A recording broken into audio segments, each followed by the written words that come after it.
In this final lecture of our course on the history of science, I would like to look to the future and tell you about some predictions that have been made about scientific developments. The content for my talk is based on some research in which 30 scientific leaders were invited to comment on the developments that they envisage as likely to come about in their own discipline within 50 years. After summarizing some of their most interesting contributions for you, I'll ask you to give me your opinions as to the likelihood of these changes occurring within this timescale. You may also like to suggest some other likely changes yourselves.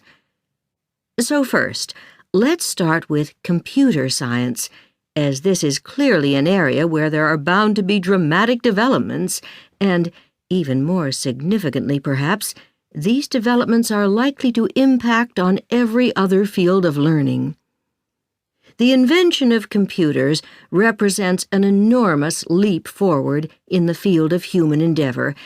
It could indeed be considered as being as momentous a development as when our predecessors in caves first learnt to make fire and use it for all sorts of purposes. In the future, the computational revolution is certain to be generally recognized as a transformation as significant as, say, the Industrial Revolution.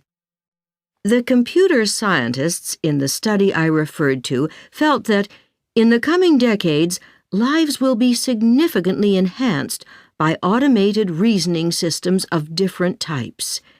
There was considerable agreement that people will increasingly perceive these computer systems as intelligent. Although many of these will be deployed behind the scenes, others will be in the foreground, serving in an elegant, often collaborative manner to help people do their jobs, to learn and teach, to reflect and remember, to plan and decide. Without going into further detail about this at this point, let's turn to what predictions psychologists had to make. Their key point was that psychological research would inevitably become increasingly varied.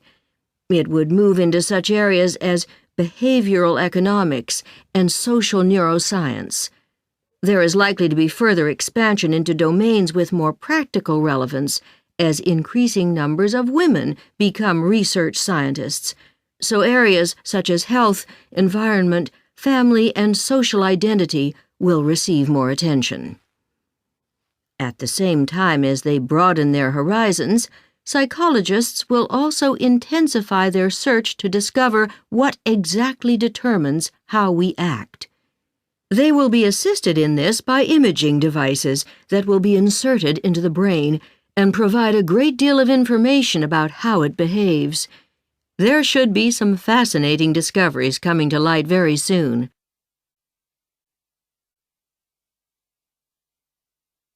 Another field that is currently undergoing enormous changes is that of genetics. It is not new to suggest that average life expectancy is likely to continue rising in most countries. However, today, geneticists emphasize that it is vital that the increasing number of the elderly in society must take quality of life into account. So, how will genetics help this to happen? To start with, they hope to develop technologies that can sequence each person's genome extremely cheaply. This information about our DNA enables healthcare providers to predict our likelihood of suffering from any particular disease. From there on, it is a matter of weighing up various factors with a view to determining what can be done to minimize each individual's level of risk. With such information in hand, new treatments will be developed, and the current one-size-fits-all approach to healthcare will give way to a more personal approach. The final subject area that I wish to bring to your attention is that of zoology. Once again, computers and technology have a key role to play here. Experts comment specifically on the importance of satellites for future developments in this field. These enable people to explore the world from their homes, offices, and schools. It is now possible, for instance, to go online and see for yourself the abundant wildlife in one part of East Africa, and in the surrounding region, the harm people have done by destroying the forests, all supposedly in the name of development. Zoologists believe the breakthrough that lies ahead is how people act on such information as this.